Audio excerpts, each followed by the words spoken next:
Hi viewers, welcome to our channel. Banjara హిల్స్‌లో ఒక దారుణమైన సంఘటన చోటు చేసుకుందని జెప్పాలి. ఫోన్‌లో బ్యాలెన్స్ లేకపోవడం అనేది ఒకరి ప్రాణాన్నే తీసేసింది. అంటే మామూలుగా మీ ఫోన్‌లో నా ఫోన్ స్విచ్ ఆఫ్ అయిపోయింది. మీ ఫోన్ ఉంటే ఇస్తారా? ఫోన్ చేసుకొని ఇస్తానంటే మీరు సమాధానం ఏం జెప్తారు? అయితే ఉంటే ఇస్తారు, లేదంటే ఇవ్వరు. ఫోన్‌లో బ్యాలెన్స్ అయిపోయిందని ఏదో ఒకటి చెప్పేసి తప్పించుకుంటారు. అయితే అలా తప్పించుకోవడం అనేది ఆపోజిట్ వ్యక్తికి నచ్చక అతను గొడవ పెట్టుకోవడం ఇప్పుడు అతని ప్రాణాన్ని మీదకే తెచ్చుకుందని చెప్పుకోవాలి. సో, అటువంటి పరిస్థితి ఒకటి బంజారాహిల్స్‌లో జరిగింది. సో, బంజారాహిల్స్ పోలీసులు చెప్పిన కథనం ప్రకారం చూసుకుంటే శ్రీధర్ అనే వ్యక్తి ఈవెంట్‌లో ఒక లేబర్‌గా వర్క్ చేస్తూ ఉంటాడు. అతను రోడ్ నంబర్ 14లో తన మిత్రుడొచ్చాడని చెప్పేసి అతన్ని బైక్ మీద ఎక్కించుకొని ఆ తర్వాత రోడ్ నంబర్ 2లో ఉన్న ఒక బస్ స్టాప్‌లో అయితే డ్రాప్ చేశాడు. అయితే మళ్ళీ రిటర్న్ తన ప్లేస్‌కి వెళ్ళే క్రమంలో తన ఫోన్ స్విచ్ ఆఫ్ అయిపోయింది. సో, అది గమనించిన అతను బంజారాహిల్స్‌లో ఉన్న అయితే ఆ ఆశా హాస్పిటల్ వాచ్‌మెన్‌గా పనిచేస్తున్న వెంకటయ్యని ఫోన్ అడిగాడన్నమాట. కొంచెం ఫోన్ ఉంటే ఇస్తారా? ఫోన్ చేసుకొని ఇస్తాను అని చెప్పేసి అడగడం జరిగింది.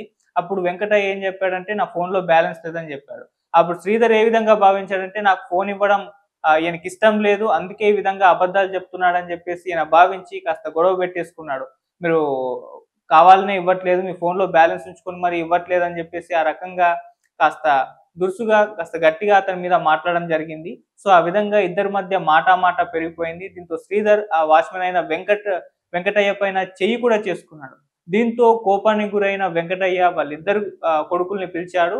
సో, ఈ శ్రీధర్ పైన లాగి ఆ సెలార్‌లోకి తీసుకెళ్ళి ముగ్గురు కలిసి అతన్ని కొట్టడం అయితే జరిగింది. సో, తీవ్ర గాయాల పాలైన శ్రీధర్ వెంటనే అలా ఇలా ట్రై చేసి వాళ్ళ ఇంటికైతే చేరుకున్నాడు. కాకపోతే ఇంటికి చేరుకున్న తర్వాత అతనికి ఒంటి మీద గాయాలు, మొత్తం రక్తం కారడంతో తీవ్ర అస్వస్థతకు గురై అయితే పడిపోవడం జరిగింది. ఆ తర్వాత వాళ్ళ ఫ్యామిలీ మెంబర్స్ గమనించి హాస్పిటల్‌కి చేర్చినా కూడా ప్రయోజనం లేకపోయింది. అప్పటికే హాస్పిటల్‌లో డాక్టర్స్ డిక్లేర్ చేశారు ఇతను చనిపోయాడని జెప్పేసి. ఆ రకంగా ఒక చిన్న గొడవ అనేది ఇప్పుడు అతని ప్రాణాన్ని తీయడం చూస్తున్నాం.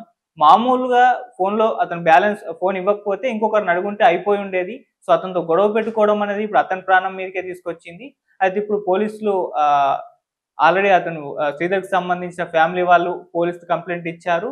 సో, ఇటు వాచ్‌మెన్ వెంకటయ్యని వాళ్ళిద్దరు కొడుకుల్ని కూడా పోలీసులు అదుపులోకి తీసుకొని విచారణ అయితే చేపట్టారు. సో, ఇది ఒక ఫోన్‌లో బ్యాలెన్స్ లేకపోవడం అనేది శ్రీధర్ ప్రాణం మీదకే తీసుకురావడం చూస్తున్నాం. మామూలుగా ఇలాంటి చిన్న చిన్న గొడవల్ని అక్కడితోనే వదిలేయాలి.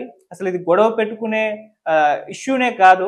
కాకపోతే మరి ఏం జరిగిందో తెలీదు. మరి శ్రీధర్ మనస్తత్వం ఏంటో తెలియదు గానీ, చిన్న విషయానికైతే వెంకటయ్యతో గొడవ పెట్టేసుకున్నాడు. సో, ఆ క్రమంలోనే తన ప్రాణాల మీదకి తెచ్చుకొని ఈ విధంగా ప్రాణాలైతే వెంకటయ్య తీసేయడం జరిగింది. సో, ఇప్పుడు వాళ్ళ ముగ్గురిని కూడా పోలీసులు అదుపులోకి తీసుకున్నారు. సో, విచారణ జరుగుతుంది. మరి శ్రీధర్ విషయంలో ఆహ్, అతనికి ఇప్పుడు జస్టిస్ జరుగుతుందా? అంటే ఎటువంటి సెక్షన్‌ల కింద కేసులు నమోదు చేస్తారు అవన్నీ అయితే తేలాల్సుంది. ఈ వెంకటయ్య విషయంలో ఏం జరుగుతుందో తేలాలి. సో, అటు వెంకటయ్య కూడా మరీ ఈ స్థాయిలో ఇద్దరు కొడుకుల్ని పిలిచి చంపేంత ఇష్యూ కూడా కాదు. ఇది మామూలుగా చిన్న కేసు. మరి దీన్ని ప్రాణాలు తీసుకునేంత వరకు ఎందుకు తెచ్చారో తెలీదు. సో, అలా శ్రీధర్ ప్రాణాలైతే ఈ ఘటన ద్వారా అయితే పోవడం జరిగింది. మరి దీనికి సంబంధించి పోలీసులైతే ఇప్పటివరకైతే ఇన్ఫర్మేషన్ ఇది ఇచ్చేసారు. సో, మరి ఫర్దర్‌గా లీగల్‌గా ఏం జరుగుతుంది? ఆ వెంకటయ్య విషయంలో మరి అతనికి చట్టం ఏ రకమైన శిక్షలు విధిస్తుంది? ఇవన్నీ కూడా ఫ్యూచర్‌లో అయితే తేలాల్సుంది.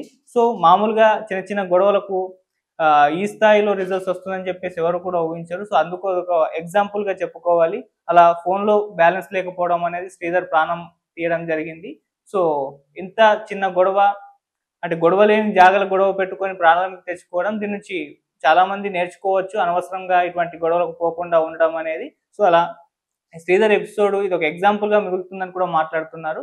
సో, అది శ్రీధర్ విషయంలో జరిగిన ఇష్యూ బంజారా హిల్స్‌లో జరిగింది. సో, ఇది ఎక్కడో గాదు మన హైదరాబాద్‌లో జరగడం అనేది కూడా అందరిని షాకింగ్‌కి గురి చేసింది.